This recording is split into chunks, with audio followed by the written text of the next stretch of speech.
Hi hello friends, welcome to Parishrama 555. ನಾನು ನಿಮ್ಮ ಲಕ್ಷ್ಮಿ.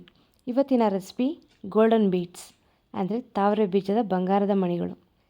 ಎಷ್ಟೋ ಆರೋಗ್ಯಕರವಾದ ತಾವರೆ ಬೀಜದ ಸ್ವೀಟ್ ಮಾಡೋಣ. ಅದು ಹೇಗೆ ಮಾಡೋದಂತ ನೋಡೋ ಬನ್ನಿ. ಇಲ್ಲಿ ನಾನು ತಾವರೆ ಬೀಜ ತೊಗೊಂಡಿದ್ದೀನಿ 3 ಕಪ್ ಅಷ್ಟು. ಒಂದು ಬಾಣಲೆಗೆ ಹಾಕಿ ಹುರಿಯೋಣ. ಸ್ವಲ್ಪ ಮೆದು ಬರುತ್ತೆ, ಹಾಗಾಗಿ ಸ್ವಲ್ಪ ಕ್ರಿಸ್ಪಿ ಮತ್ತು ಕ್ರಂಚಿಯಾಗಿರಲಿ ಅಂತ ಫಸ್ಟೇ ಹುರ್ಕೊಳ್ತಾ ಇದ್ದೀನಿ.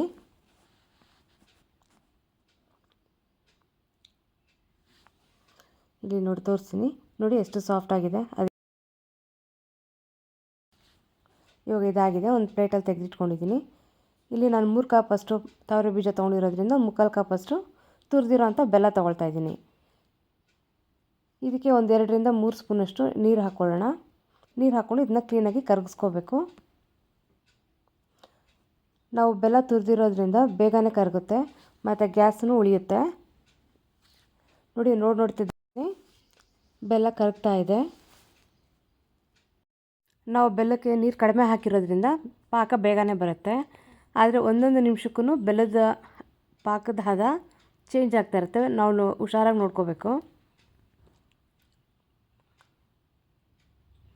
ನೋಡಿ, ಇಲ್ಲಿ ಬೆಲ್ಲ ಪೂರ್ತಿ ಕರಗಿ ಕುದಿಯೋಕ್ಕೆ ಸ್ಟಾರ್ಟ್ ಆಗಿದೆ.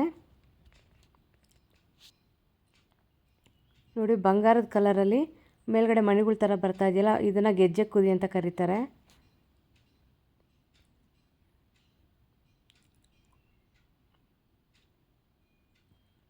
ಈಗ ನಾವು ಪಾಕ ಟೆಸ್ಟ್ ಮಾಡೋದಕ್ಕೆ ಒಂದು ತಟ್ಟೆಯಲ್ಲಿ ನೀರು ತೊಗೊಳ್ಳೋಣ.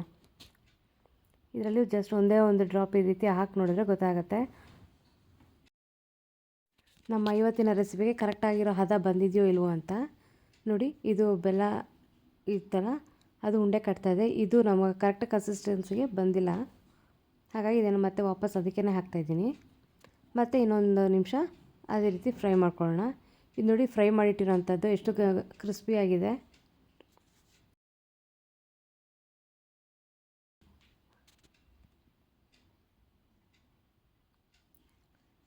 ಈಗ ಬೆಲ್ಲ ಇನ್ನೊಂದು ಸ್ವಲ್ಪ ಗಟ್ಟಿ ಬಂದಿರುತ್ತೆ ಪಾಕ.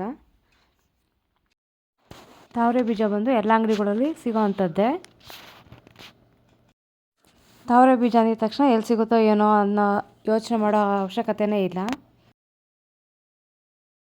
ಮಧ್ಯದಲ್ಲಿ ಈ ಥರ ಕೈ ಆಡಿಸ್ತಾನೆ ಇರಿ, ಇಲ್ಲಾಂತಂದರೆ ಸೈಡ್ಸಲ್ಲೆಲ್ಲ ಸೀದೋದಂಗೆ ಆಗುತ್ತೆ. ಈಗ ಬನ್ನಿ ಇನ್ನೊಂದು ಸರಿ ಟೆಸ್ಟ್ ಮಾಡೋಣ. ನೋಡಿ, ಇದು ಬಂದ್ಬಿಟ್ಟು ನಾವು ತೆಗಿತಾ ಇದ್ರೆ ಸಾಗ್ತಾನೇ ಇದೆ. ಇದು ಕರೆಕ್ಟ್ ಕನ್ಸಿಸ್ಟೆನ್ಸಿ ಅಲ್ಲ, ಇನ್ನೂ ಸ್ವಲ್ಪ ಗಟ್ಟಿ ಪಾಕ ಬರಬೇಕು.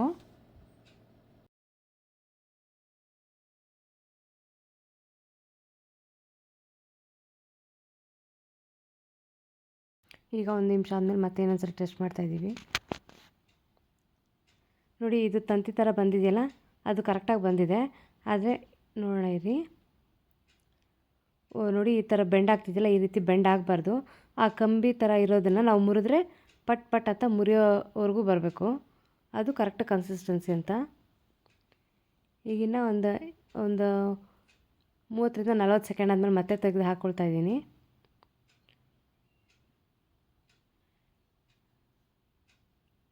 ನೋಡಿ, ಇಲ್ಲಿ ಕಂಬಿ ಥರ ಬಂದಿದೆ ಅಂತ ಹೇಳಿದ್ನಲ್ಲ, ಆ ರೀತಿಯೇ ಬಂದಿದೆ.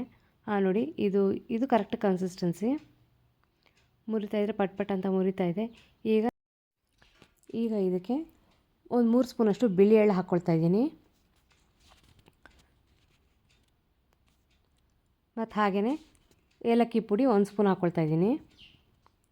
ಇಷ್ಟನ್ನು ಹಾಕಿ ಒಂದು ಸಾರಿ ಕ್ಲೀನಾಗಿ ಬೆರೆಸ್ಕೊಂಡು ನಾವು ಮೊದಲೇ ಹುರಿದಿಟ್ಟಿರೋಂಥ ತಾವರೆ ಬೀಜನ ಹಾಕ್ಕೊಳ್ಳೋಣ.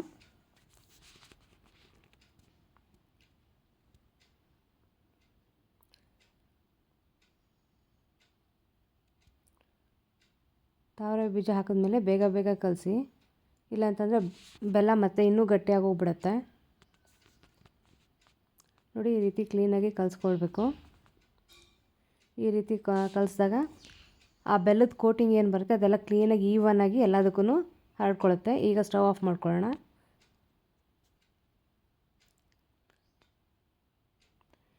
ಇದನ್ನು ಈಗ ಒಂದು ಮಣೆ ಮೇಲೆ ಅಥವಾ ಒಂದು ಪ್ಲೇಟಲ್ಲಿ ಈ ರೀತಿ ಆರೋದಕ್ಕೆ ಬಿಡಬೇಕು. ಈ ರೀತಿ ಹಾಕಿಬಿಟ್ಟು ಬೇಗ ಬೇಗ ಹರಡಿ ಅದು ಸ್ವಲ್ಪ ತಣ್ಣಗಾಗೋ ಅಷ್ಟರಲ್ಲೇ ಸಪ್ರೇಟ್ ಮಾಡಿ ಇಡಬೇಕು ಒಂದೊಂದು ಕಾಳನ್ನು.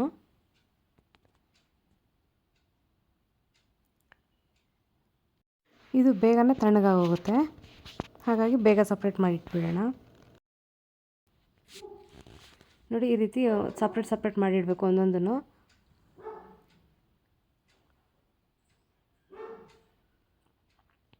ನೋಡಿ ಇದಾಗಲೇ ಸ್ವಲ್ಪ ತಣ್ಣಗಾಗೋಗಿದೆ. ಈ ರೀತಿ ಸಪ್ರೇಟ್ ಮಾಡಿಟ್ಟು ಹಾಕಿಟ್ಕೊಳ್ಬೇಕು. ಇದನ್ನು ನಾವು ಒಂದು ಸುಮಾರು 15 ದಿನದಿಂದ 20 ದಿನದವರೆಗೂ ಸ್ಟೋರ್ ಮಾಡ್ಕೋಬೋದು.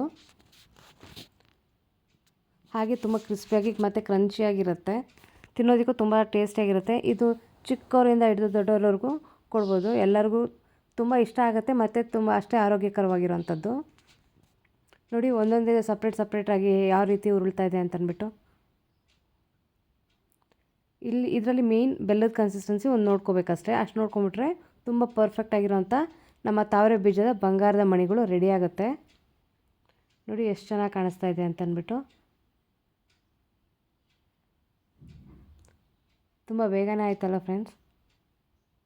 ಇದನ್ನು ನೋಡಿ, ಇದು ಬೆಲ್ಲದ ಕೋಟಿಂಗ್ ಆಗಿರೋದ್ರಿಂದ ಒಂದು ಸ್ವಲ್ಪ ಗಟ್ಟಿ ಅನಿಸುತ್ತೆ, ಅದ್ರ ಒಳಗಡೆ ಅಷ್ಟೇ ಕ್ರಂಚಿಯಾಗಿರುತ್ತೆ. ತೋರಿಸ್ತೀನಿ ನೋಡಿ ಎಷ್ಟು ಚೆನ್ನಾಗಿ ಪುಡಿ ಆಗೋಯ್ತು. ಇದಾಗಿತ್ತು ಇವತ್ತಿನ video.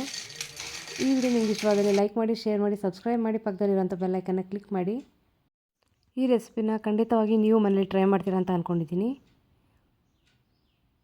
Okay friends, thank you for watching. Bye.